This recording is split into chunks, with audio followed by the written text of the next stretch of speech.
লজ্জা ঘৃণা ভয় তিন থাকতে নয়। चले एक काम कर 200 रुपए दे और 50 रुपए काट ओवर एक्टिंग के वजह। কিন্তু মনে রাখবেন আমাকে ভয় দেখিয়ে কিছু করা যাবে না। ठीक है ठीक है। একটা কান না কাটা থাকলে আর একটা কান কাটার ভয় থাকে, এদের দুটো কানই কাটা, তাই কান কাটার কোনো ভয় নেই। পারফেক্ট কথা। এই জন্যই আমার মমতা ব্যানার্জিকে এত ভালো লাগে। এই জন্য দিদি আমরা তোমায় সবাই এত ভালোবাসি। তোমার তো দোকান কাটা না, তাই তোমার লজ্জা শরম কিছুই নেই। যেখানটায় বোলপুরের আইসিকে অনুব্রত মণ্ডল অকথ্য ভাষায় গালাগালি করেছে, তার মা বউকে টেনে গালি দিয়েছে, তাদের মা বউয়ের মান সম্মান ইজ্জত হানি করেছে, সেই অনুব্রত মণ্ডলকে নিয়ে তুমি সভায় বসে তাকে কোর কমিটির সদস্য বানাচ্ছ। তোমারও তো দোকান কাটা, তাই তোমার লজ্জা শরম কিছু নেই। তুমি আর ওই মহিলাটা, এই দুজনের মধ্যে পার্থক্য কি? ও হ্যাঁ, তুমি তো আবার কিছু একটা ছাড়ি হও, সেটা পশ্চিমবঙ্গের মানুষ ভালো করেই জানে। তো আজকে এই ছাড়ি মুখ্যমন্ত্রীকে নিয়ে কথা বলবো। আজকে এই মুখ্যমন্ত্রী কীভাবে না দোকান কাটা সেটা নিয়েই আলোচনা হবে। এই ভিডিওটা শেষ পর্যন্ত দেখতে থাকো, কথা দিচ্ছি আলাদা লেভেলের মজা দেবো। তো চলো আর বেশি না বকে ভাট, আজকের ভিডিওটা শুরু করা যাক। তো হে বাঙালি, হ্যালো বাঙালি, নমস্কার বাঙালি, কেমন আছো তোমরা সবাই? আশা করি অনেক অনেক ভালো আছো। তো আজকের একটা নতুন ভিডিওতে তোমাদের সবাইকে অনেক অনেক স্বাগত। अरे हाँ भाई हाँ। দোকান কাটা নির্লজ্জ বেহায়া যদি কোনো মুখ্যমন্ত্রী থেকে থাকে, তো পশ্চিমবঙ্গের মুখ্যমন্ত্রী ভারতবর্ষের সব মুখ্যমন্ত্রীর ওপরে থাকবে। তার কারণ ইনি এতটাই বেহায়া, যেখানটায় তার দলের লোকেরা সরকারি চাকরিগুলো খেয়ে বসে আছে, সেই যাদের চাকরি হারা লোকেরা তারা গিয়ে মুখ্যমন্ত্রীর সাথে মিটিং করছে কোথায় না নেতাজি ইন্ডোরে। ইনি এতটাই নির্লজ্জ বেহায়া যে নিজের ভুলগুলোকে ঢাকানোর জন্য তাদের সামনে অভিনয় করেছিলেন। ইনি এতটাই বেহায়া যিনি ভোটে জেতার পরে জিতে সেখানটায় বিজয় মিছিলে বোম ফাটিয়ে একটা নিষ্পাপ মেয়েকে মেরে ফেলেন। ইনি এতটা বেহায়া যে তিনি আরজিকর মেডিকেল কলেজে যখন আমাদের দিদি অভয়া মারা যায়, সেখানটায় তার মাকে 10 লাখ টাকা দিতে চেয়েছিলেন। ইনি এতটাই বেহায়া যিনি তাপসী মালিক থেকে শুরু করে কামদুনি, পার্ক স্ট্রিট সব কিছু নিয়ে তিনি একটা কুৎসার ওঠাতে চেয়েছেন। এই মুখ্যমন্ত্রী ইনি এতটাই বেহায়া যিনি ভারতবর্ষে ইন্ডিয়া জোটের সরি, কিন্তু এখানটায় সিপিএম আর কংগ্রেসের বিরোধিতা করছেন। ইনি এতটাই বেহায়া। তাও সত্য। জিজ্ঞেস করুন না, একবার ভেবেছেন এই যে আপনি বারবার আসছেন ইলেকশনের আগে, ঠিক পরিযায়ী পাখির মতো ইলেকশন আসলেই আপনারা রোজ আসেন। আমি চাই 365 দিনই আসুন। আমরাও চাই যে ইলেকশনের আগে আমাদের পাড়া আমাদের সমাধান, ইলেকশনের আগে লক্ষ্মীর ভাণ্ডারে 500 টাকা বাড়ানো, ইলেকশনের আগে দুয়ারে সরকার, বহু প্রকল্প দেখেছি, সব কিছু ইলেকশনের আগে। ইলেকশনের আগে গ্রামে গ্রামে রাস্তা হওয়া, ইলেকশনের আগে জল ভর প্রকল্প, ইলেকশনের আগে তোমাদের তৃণমূল নেতারা কুত্তার মতো গিয়ে লোকের ঘরে পড়ে থাকে, সব কিছু ইলেকশনের আগে দেখেছি। আমরাও চাই, কিন্তু তুমিও 365 দিন কাজ করো, 365 দিন মানুষের কাছে যাও, 364 দিন নবান্নের ঠান্ডা ঘরে বসে আর ভোটের সময় একটু দৌড়াদৌড়ি করে তুমি নিজেকে বিশাল মহান ভেবে নিয়েছো। তোমার মহানতা পশ্চিমবঙ্গের মানুষ জানে, কতটা নির্লজ্জ, কতটা বেহায়া আর কতটা দোকান কাটা তুমি, সেটা পশ্চিমবঙ্গের মানুষ ভালো করেই জানে। এতটা পরিমাণ বেহায়া যে ইনি মিথ্যাচার করতে করতে এমন পজিশনে একটা পৌঁছে গেছেন যেখানটায় মানুষ ইনাকে সিরিয়াসলি নিচ্ছে না। শুধুমাত্র পশ্চিমবঙ্গের মানুষ নিলে হবে? পশ্চিমবঙ্গের বাইরের মানুষকে নিতে হবে। নিজে যারে বড় বলে বড় সেই নয়, লোকে যারে বড় বলে বড় সেই হয়। তো লোক কি বলছে সেটা শোনো, নিজেকে নিজে ভেবে নিও না যে আমি অনেক বড় হয়ে গেছি। जनता माफ नहीं करेगी। বিমান ফ্রি, হেলিকপ্টার ফ্রি, রাস্তা ফ্রি, খাবার ফ্রি, সবই তো পান ফ্রিতে। আমি কিন্তু সরকার থেকে 1 পয়সাও মাইনে নিই না, জেনে রাখো ভাই বোনেরা। এই জুমলা চিটিংবাজ মুখ্যমন্ত্রী ইনি নাকি সরকারের থেকে মাইনে নেন না। তাহলে আমি আপনাকে একটা কথা জিজ্ঞাসা করতে চাই, যে গেলবারের সাংসদ নির্বাচন যেটা হয়েছিল লোকসভা নির্বাচন, সেই নির্বাচনে তুমি যে প্রত্যেক কেন্দ্রে কেন্দ্রে হেলিকপ্টার নিয়ে যেতে, সে টাকাটা তোমার কোন বাবা দিয়ে যেত? তুমি যদি মাইনে না নাও, তোমার যদি কোনো খরচা নেই, তাহলে তোমার এতগুলো গাড়ি কিসের জন্য দরকার হয়? আর একটা কথা তোমাকে বলি, তুমি যদি মাইনেই না নাও, তোমার হাতে অ্যাপেলের ওয়াচ কোথা থেকে আসে? এতটা পরিমাণ ঢব্বাস তুমি। তুমি তো মাইনে নাও না, কিন্তু তুমি জীবন কৃষ্ণ, অনুব্রত, পার্থ, কুন্তল, অভিষেক, সুজয় কৃষ্ণ এরকম বড় বড় মাপের এজেন্ট রেখেছো। তুমি 1-2-এ খেলো না, তুমি 100 কোটি 200 কোটিতে খেলো। সেটা আমরা ভালো করেই জানি। পশ্চিমবঙ্গের মুখ্যমন্ত্রী তিনি নিজেকে যতটাই গরিব প্রমাণ করার চেষ্টা করুন না কেন, পশ্চিমবঙ্গের প্রতি পদে পদে দেখা গেছে যে আমাদের মুখ্যমন্ত্রী প্রত্যক্ষ পরোক্ষভাবে প্রত্যেকটা চুরির পিছনে দায়ী। যে যতই বলুক যে মুখ্যমন্ত্রীর নামে কোনো অভিযোগ নাই, অভিযোগ যদি না থাকে তাহলে কি সে সতী? আর অভিযোগ থাকলেই সে অসতী? পশ্চিমবঙ্গ ছাড়া তথা ভারতবর্ষের বহু জেলে এখনও পর্যন্ত নিষ্পাপ মানুষেরা সাজা পাচ্ছে। আমাদের ভারতবর্ষের আইনকে অন্ধ আইন বলা হয়। সেই জায়গায় দাঁড়িয়ে পশ্চিমবঙ্গের মুখ্যমন্ত্রী হচ্ছে সবথেকে বড় চোর, সবথেকে বড় গদ্দার। এ প্রথমে বিজেপির সাথে গদ্দার করেছে, তারপরে কংগ্রেস, তারপরে আবার নিজের সাথে নিজে গদ্দারি করছে। মনুষ্য জন্মটা এর বৃথা। ধরা পড়ে গেল তো ঢ্যাম নামো। এবং আমি 7 বার এমপি ছিলাম, মাসে কিছু না হলেও 2.5 থেকে 3 লাখ টাকা পেনশন পেতে পারতাম। এই 14 বছর 1 পয়সাও নিইনি। সত্যি কথা বলতে কি, তুমি কোনোদিন 1 টাকা নাও না সামনে থেকে, সেটা আমরা ভালো করেই জানি। পশ্চিমবঙ্গের মানুষ শুধুমাত্র তোমার ক্ষমতার জোর, সেই জন্যই কিছু বলতে পারছে না। আজকে পশ্চিমবঙ্গে তুমি ভোট লুট করে নিজের ক্ষমতাটা টিকিয়ে রেখেছো। তুমি যদি মানে না নাও, তুমি যদি এতটাই ভালো, তুমি যদি মানুষের জন্য এত কিছু করছো, তাহলে সিঙ্গুরের মানুষ তোমায় কেন এতটা লাথিঝাঁটা দিচ্ছে এখন? কেন নন্দীগ্রাম থেকে তোমাকে হেরে ফিরতে হলো? তুমি যদি এত ভালো মুখ্যমন্ত্রী, তুমি যদি এত সতী মুখ্যমন্ত্রী, মানুষ কেন তোমাকে চাইছে না? কেন তোমাকে বাই ইলেকশন করে তোমার চেয়ারটা ধরে রাখতে হলো? তুমি যখন হেরে গেছিলে তোমার ঘরে ঢুকে যাওয়া দরকার ছিল। পশ্চিমবঙ্গে আর কি কোনো নেতা নেই না নেত্রী নেই যে মুখ্যমন্ত্রী হওয়ার যোগ্য নয়? তাহলে তো অযোগ্যদের দল নিয়ে তোমার দল চলছে। সেগুলো কিন্তু কেউ মনে রাখে না। আর এই পশ্চিমবঙ্গ সরকারের চিফ সেক্রেটারি বসে আছে, তার সামনে বলছি, আমি কোনো সার্কিট হাউসে গেলেও সেখানেও টাকা দিয়ে থাকি। আমি বই লিখি, সেই টাকা থেকে যা পাই। একদম, মুখ্যমন্ত্রী বই লেখেন এবং ছবি আঁকেন। সেই বইগুলো কারা পাবলিশ করে? এই যে সুদীপ্ত সেন, গৌতম কুণ্ডু, রোজভ্যালির কর্ণধার এবং সারদার কর্ণধার, এরাই এনার ছবিগুলো কেনে, এনার বইগুলো পাবলিশ করে। আবার কি বইগুলো পাবলিশ হয়েছে স্কুলে স্কুলে যাবে, মানে শিক্ষা দপ্তরের টাকাতেও মুখ্যমন্ত্রী কোপ মারছে। তাহলে পশ্চিমবঙ্গের মানুষকে বুঝতে হবে যে সামনে নাটক দেখে কখনো বিশ্বাস করবেন না, ভেতরের যাত্রাপালাটাই কী আছে সেটা আগে দেখুন। মুখ্যমন্ত্রীর সামনের নাটকে এক ফোঁটা বিশ্বাস করা যাবে না, কারণ পশ্চিমবঙ্গের শিক্ষা ব্যবস্থাটাকে শেষ করার পেছনে ইনার হাত আছে। ইনি যদি জানতেন, কুণাল ঘোষ কিন্তু এবিপি আনন্দে বলেছেন যে মুখ্যমন্ত্রী ভালো করেই জানেন যে পার্থ চ্যাটার্জি টাকা তুলছে, তাহলে পার্থ চ্যাটার্জিকে তিনি কেন দল থেকে বার করেননি? তার মানে প্রত্যক্ষ পরোক্ষভাবে টাকাটা কিন্তু উনিই নিয়েছেন। ঠিক বলেছো। আমি গান লিখি, গানের থেকে যা পাই আমার চলে যায়। আমি একা মানুষ, আমার কিসের দরকার? কিসের দরকার? খাই তো একবেলা, আমার কিসে লাগবে? আমি টাকা চাই না, আমি মেধা চাই।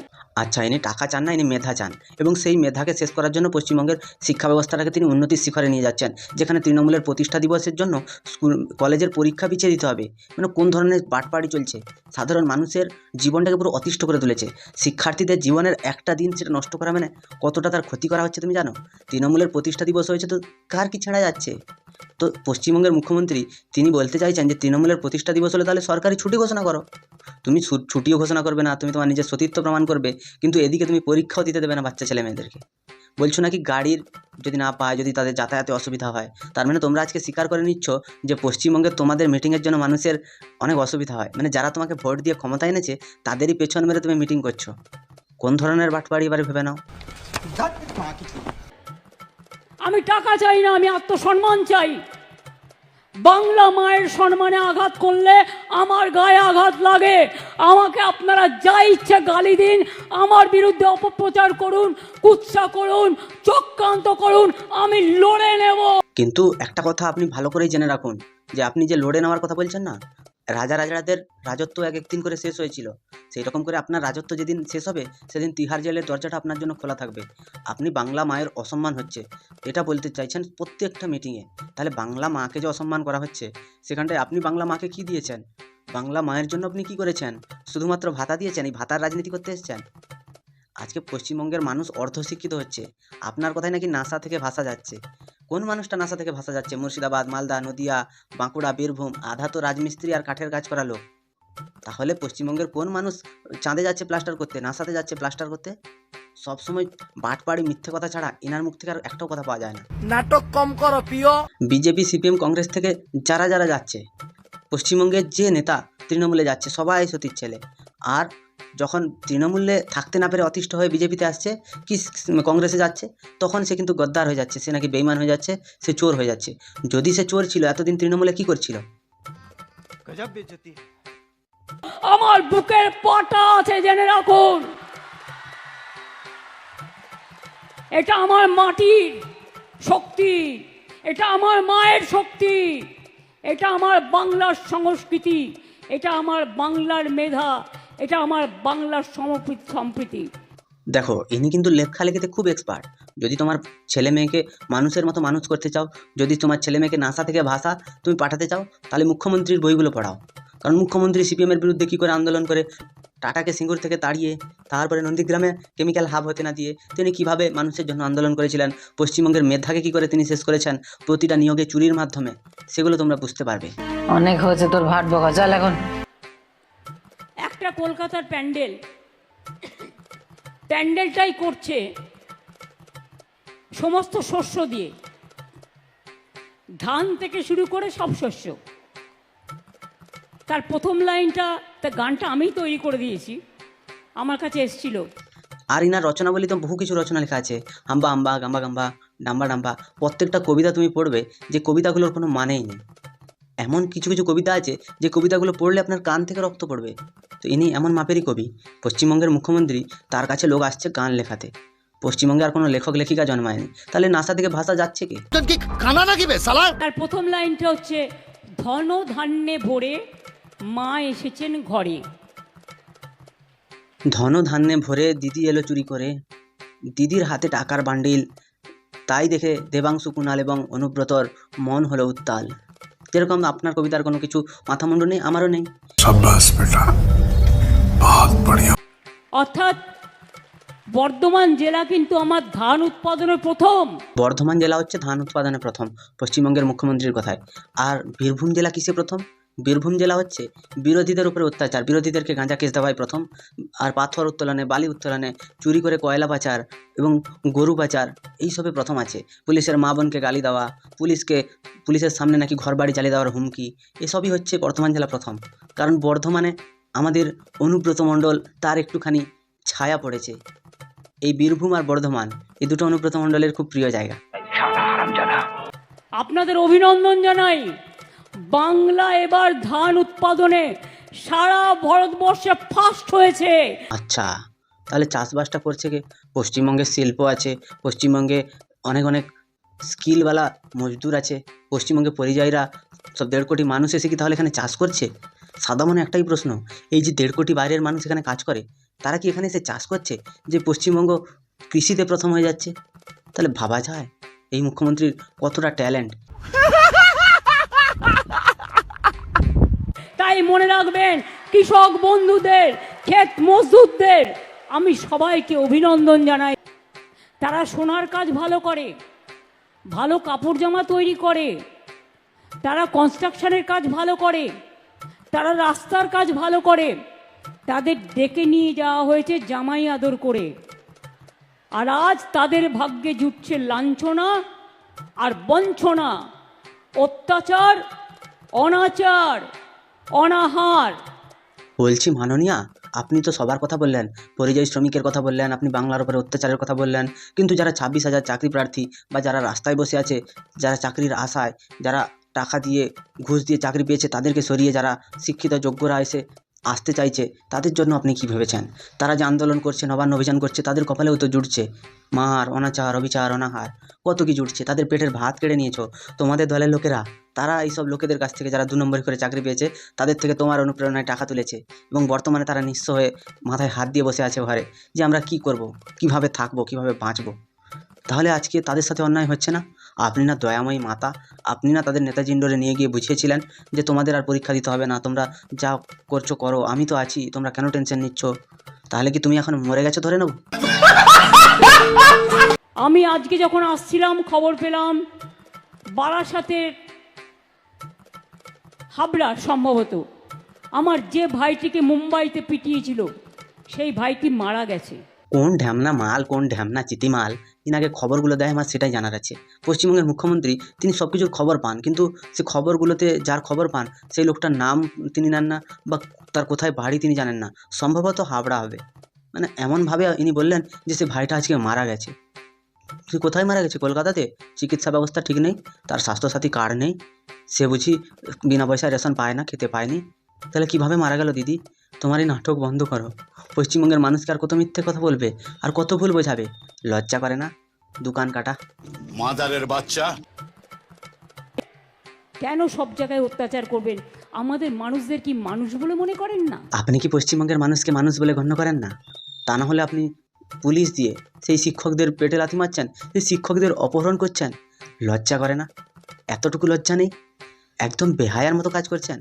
তোমার লজ্জা করে না? আমাদের পশ্চিমবঙ্গের যে শিক্ষিত সমাজকে শেষ করে দিচ্ছ। তোমার লজ্জা করে না? বাজার থেকে কোটি কোটি টাকা তুলে পশ্চিমবঙ্গের গরিব মানুষদের ভাতার নামে তাদের থেকে ভোট নিচ্ছ। তোমার লজ্জা করে না? এতটুকু একটা হাড্ডি ছোঁড়ার মতো টাকা ছুঁড়ে দিচ্ছ তুমি, তোমার লজ্জা করে না? পশ্চিমবঙ্গের মানুষেরা বিনা চিকিৎসায় মারা যাচ্ছে, পশ্চিমবঙ্গের আধা মানুষ ওড়িশা যাচ্ছে চিকিৎসা করাতে। তোমাদের লজ্জা করে না? পশ্চিমবঙ্গে আজকে শিক্ষা ব্যবস্থা ঠিক নেই, স্বাস্থ্য ব্যবস্থা ঠিক নেই, পশ্চিমবঙ্গের আইন ব্যবস্থা ঠিক নেই। তোমার লজ্জা করে না? তুমি মুখ্যমন্ত্রী না? তুমি সাধারণ মানুষকে নিয়ে ভাববে না, তাই না? আয়নার সামনে দাঁড়িয়ে তুমি যদি পদ চাও, গোটা সমাজের সেটা কাজে লাগে কি? বাংলার ছাত্রছাত্রীদের মেধা বাংলার শিক্ষক শিক্ষিকাদের মেধা, বাংলার গবেষকদের মেধা সারা বিশ্ব প্রণাম জানায়। আর সারা বিশ্বও চিচি করে। একটা আর্চিকরের মতো ঘটনা, একটা কামদুনির মতো ঘটনা, তাপসী মালিকের ঘটনা, এগুলোর জন্য বাংলাকে আরও চিচি জানায়। সারা বিশ্ব কতটা সম্মান জানায় আমি ঠিক দেখিনি, জানি না। বাংলার মেধাকে গাধা রূপে তুমি এখানটায় ভাতা দিয়ে বসিয়ে রেখেছো। পশ্চিমবঙ্গে আজকে শিক্ষা ব্যবস্থায় এসএসসি বিএড কেউ করতে চাইছে না। বিএড ডিএলএড মানেই বলছে ঘুষ, দুদিন আছে তারপরের দিন চাকরি চলে যাবে। তাহলে শিক্ষা ব্যবস্থার হালটা কোথায় গিয়ে পৌঁছেছে? পশ্চিমবঙ্গে 8,000 সরকারি স্কুল বন্ধ হয়েছে। লজ্জা করে না? বাংলা ভাষা বাঁচাতে এসছে, লজ্জা নেই, একদম নেই। সারা বিশ্ব সালাম জানায়। নাসা থেকে ভাষা ওরাই আছে, আমরা কেউ মরে যাইনি, মনে রাখবেন। আমরা বেঁচে যতক্ষণ থাকবো, গরিব মানুষের পেছন মেরে যাব, ততক্ষণ গরিব মানুষকে পুরো সর্বশান্ত করে দিয়ে যাব, ততক্ষণ গরিব মানুষকে 500 টাকা 1000 টাকার লোভ দেখিয়ে ভোট নিয়ে যাব। তুমি কিন্তু মরবে না, সেটা আমরা ভালো করে জানি। তুমি যদি মরে যাও, তোমার এই পাপগুলো ভোগ করবে কে? পাপ ভোগ না করে তো তুমি যেতে পারবে না। আমার পরেও যারা থাকবে তাদের ভবিষ্যৎ যাতে কোনোভাবে নষ্ট না হয়, সেটা দেখার দায়িত্ব একমাত্র অভিষেক ব্যানার্জির হাতেই দেওয়া হবে। কারণ সুজয় কৃষ্ণ ভদ্রকে দিয়ে নিয়োগ হবে, তো তাই সেটার দায়িত্ব আমরা অভিষেক ব্যানার্জির হাতেই তুলে দিতে চাই। কারণ আপনি না থাকলে অভিষেক ব্যানার্জি হচ্ছে পশ্চিমবঙ্গের দ্বিতীয় মুখ, হাই কমান্ড তৃণমূলের হবে বলছি না, হতেও তো পারে। তা সুজয় কৃষ্ণ ভদ্র ছাড়া পাবে এবং সে নিয়োগ প্রক্রিয়ায় অংশগ্রহণ করবে। পার্থ চ্যাটার্জিকে জেল থেকে ফেরানো হবে, সে তার বান্ধবীকে নিয়ে থাকবে, কারণ তার মনে অনেক খুব কষ্ট, বড় একা। মানুষের জীবনে কোনো কাজ ছোট নয়, সব কাজই বড়।